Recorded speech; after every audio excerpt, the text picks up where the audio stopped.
Hello বন্ধুরা, তো আজকে অনেক দিন পর আবার চূড়ার কাজ। চূড়ার তৈরি হয়ে গেছে। উপরের মাথাটা কেমন হয়েছে সবাই বলবে কমেন্ট করে। আর নিচে গায়ের মধ্যে ডিজাইন করা হবে।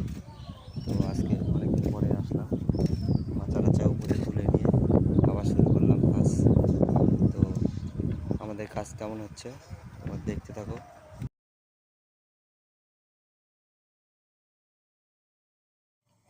এই চূড়ার গায়ে কোনায় কোনায় লম্বা লম্বা বিটগুলো দেওয়া হচ্ছে, আর এই ফাঁকে ফাঁকে কিছু নকশা করা হবে। তোমরা দেখতে থাকো। তো আজকে হয়তো বা এইটুকুই কাজ হবে, কালকে মাঝখানে কাজগুলো হবে। তোমরা দেখতে থাকো।